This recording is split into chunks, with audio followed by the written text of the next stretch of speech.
So what is inflation and how does it impact you? I mean, specifically you specifically, and does it really matter?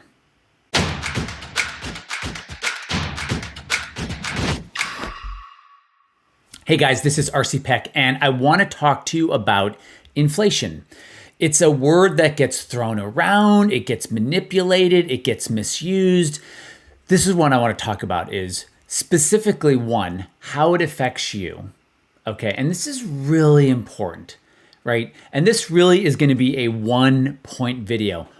Let's make it two. A, what is it? And B, how does it affect you? This is really important because inflation is an absolute scare tactic and gets people really, really, really worried about the wrong things. And I don't want you worried about the wrong things. I want you worried about the right things.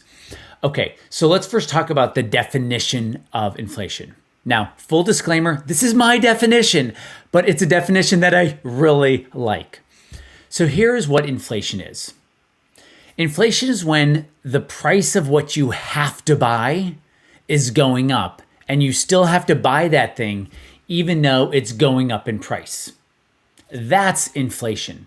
So you're 55 years old, your kid is going to college, your kid is in college, the tuition is going up every year, everything with college is going up every year. You want that kid to finish college, that is inflationary to you. And that is going to be a larger expense on your life. And that's going to hurt you during that time period. So inflation is an expense that you have to pay. You can't exchange it out, right? So if you have to buy 6 tankfuls of gas every month to do your job, okay, or to live your life, and a tank goes from $40 to $80, that's inflationary. All right, so let's just be clear. Inflation is when the price of what you have to buy is going up, meaning you can't switch it out with something. Now, if you like steak and steak goes up too high in price because there's a shortage of cows and you replace it with chicken, it's protein, you switch it out. I don't consider that inflationary. Or you don't care what your protein is, whether it's steak or chicken or black beans. You can replace it with black beans. That's not inflationary. By the way, this is just my definition, but I think this is the right definition because people want to know, does it affect me?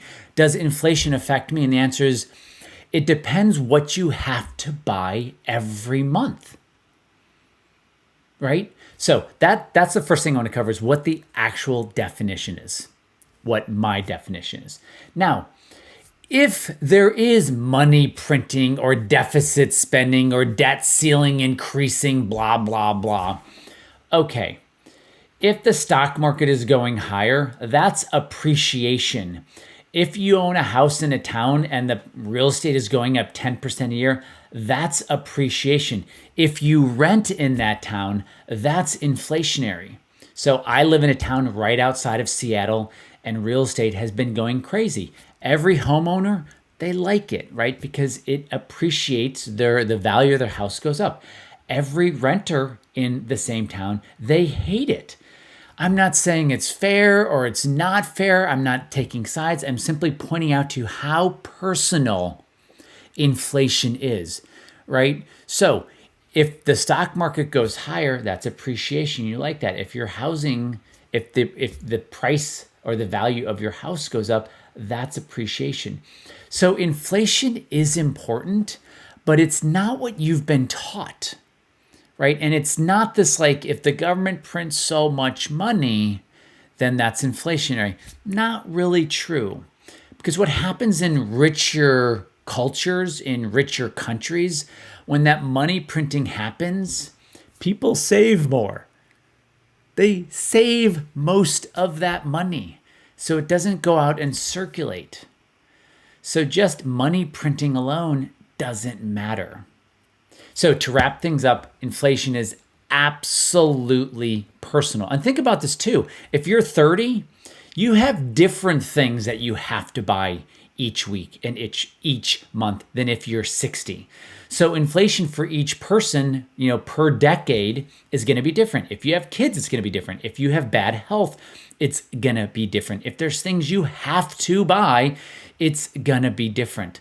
So what you can do is actually look to your expenses and say, okay, I'm looking at my expenses.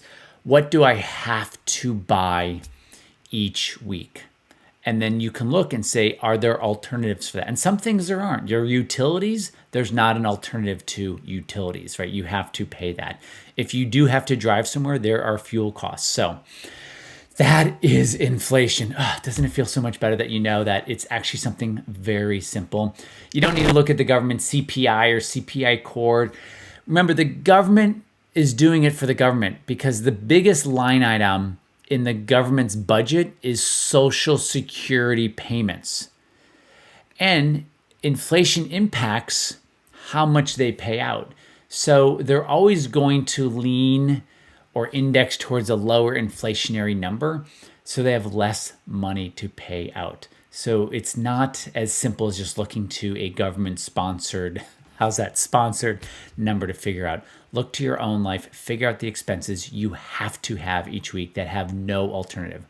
Thanks, guys, for being in my world. I appreciate you. I appreciate you listening. Where did I get it right? Where did I get it wrong? Where do you agree? Where do you disagree? Leave it in the comments. I answer all comments. And please, if you like this, like the video and subscribe because it makes a difference. Thanks, guys, for being in my world. I appreciate you. I'll see you on the next video. Okay, bye.